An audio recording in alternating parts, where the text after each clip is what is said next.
I was 8 when I saw breaking news reports of Michael Jackson's death. Everyone's eyes was glued to the screen. California, that Jackson had been rushed to the hospital.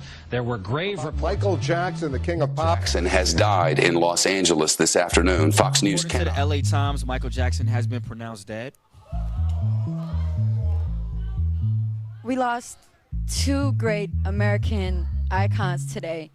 Hollywood's own starlet, Farrah Fawcett, one of the original Charlie's Angels, and now one of the world's most loved and greatest pop stars that we will probably ever know in our whole entire lifetime. MTV, a channel that is now known for endless marathons of ridiculousness and catfish, returned to their original music video format.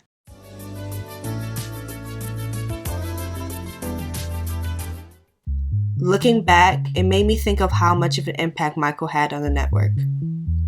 In fact, Michael Jackson had an undeniable impact on music videos in general. Welcome back to my channel, and in this video, let's talk about how the King of Pop revolutionized music videos and made MTV a cultural force that couldn't be ignored. Let's get into it. Small step for man, one giant leap for mankind.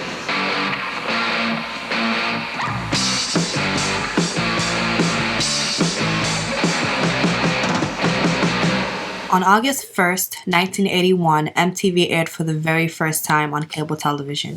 This is it. Welcome to MTV Music Television, the world's first 24-hour stereo video music channel.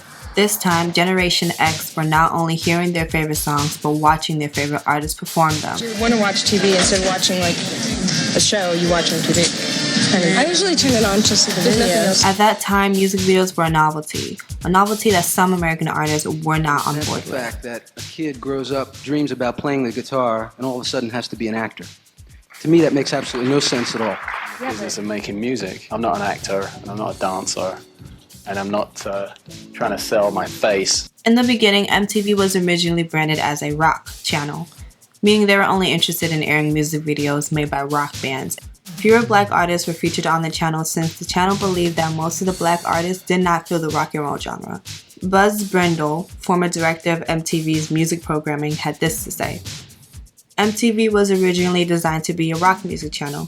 It was difficult for MTV to find African American artists whose music fit the channel's format that leaned toward rock at the outset.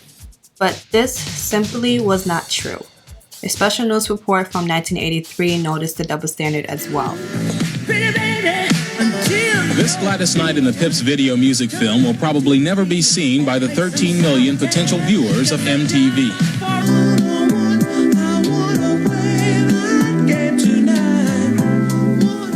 While this soulful-sounding video by Hall & Oates is frequently played on the channel. MTV had aired new wave acts like Eurythmics regularly, and their sound leaned towards pop rather than rock, if you ask me.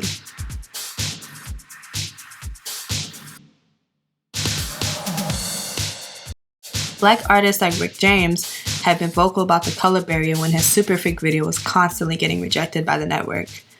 You know, this isn't the Wizard of Oz. I mean, there are black people here, and we make music, and we spend thousands, $100,000 on videos. And we're not doing this for the sake of because we enjoy doing it. We're doing it because it's part of the art. And we're being excluded from the art.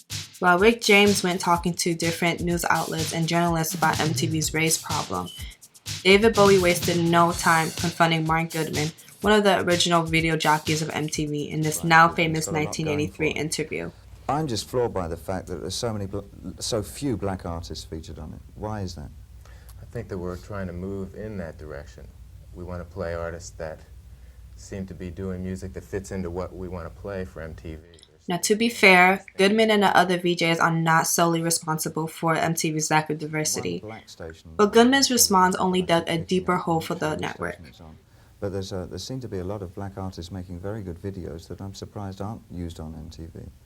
Well, of course, also we have to try and do what we think not only New York and Los Angeles will appreciate, but also Poughkeepsie or Midwest, pick some town in the Midwest that will be scared to death by Prince, which we're playing, or a string of other black faces That's and black very music. Interesting. Isn't that interesting? You know, we have Goodman's covert racist response made the network look like it cared more about the racist bigots than the demographic that includes black teenagers and other young adults.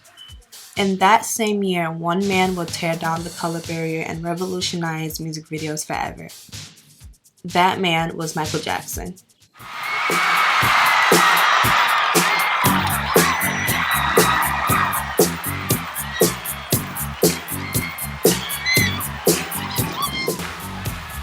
In 1983, Michael Jackson dominated the Billboard charts with his sixth studio album, Thriller.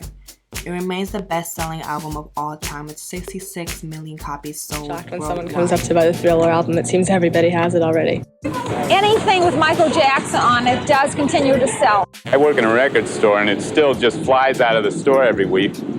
And we're talking about a record that's a year and a half to almost 2 years old and people are still freaking out about it. But even the man of the 80s struggled to get his videos played on MTV at first.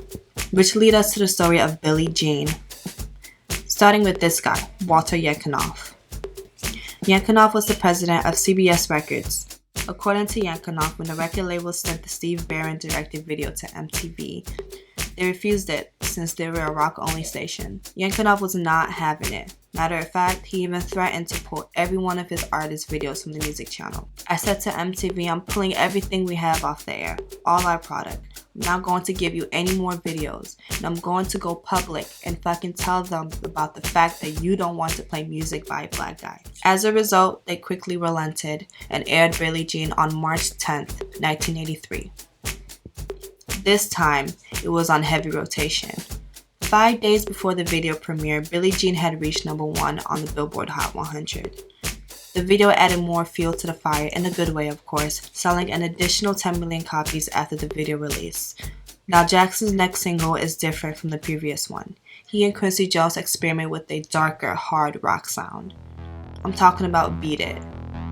Now Beat It, the music video, had its world premiere on MTV during prime time on March 31st. The Bob Giraldi directed music video featured mass choreography, the gritty streets of Skid Row, and around 80 real-life gang members of the LA Bloods and Crips. Jackson's use of mass choreography was becoming an iconic trademark that other artists started to incorporate in their videos. Artistically raise the bar for everybody. Think about this. After that, you see Pat Benatar and people like that dancing.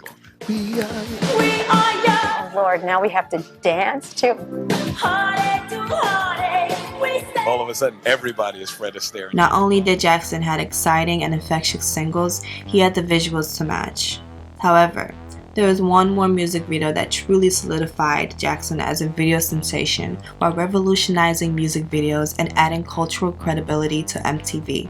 Jackson called John Landis about the upcoming video for his 7th single, Thriller.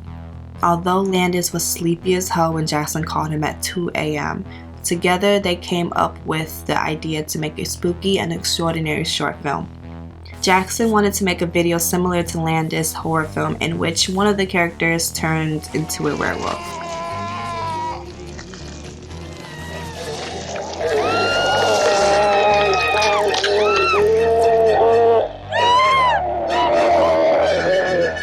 During the filming of the video, high-profile celebrities and artists like Marlon Brando and former First Lady Jackie Kennedy Onassis appeared on the set. When fans heard that Michael was shooting a new music video, they were there also. Thriller, followed by the behind-the-scenes documentary, premiered on MTV at midnight on December 2nd. MTV wasted no time taking advantage of the success by airing it twice every hour due to the high demand. They would even announce the time in which the 14-minute video was supposed to air.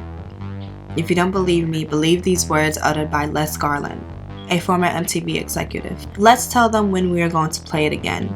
We played it 3 to 5 times a day. We were getting audience ratings 10 times the usual when we popped Thriller. After the release of Thriller the video, sales of the album and the documentary boosted. By the end of 1984, Thriller the album had sold 33 million copies. Music critics and journalists alike cited that the 3 videos from the Thriller era broke down the racial barriers MTV had created and made music videos a powerful and profitable tool for artists. In the post-Thriller era, artists started to create more elaborate cinematic music videos.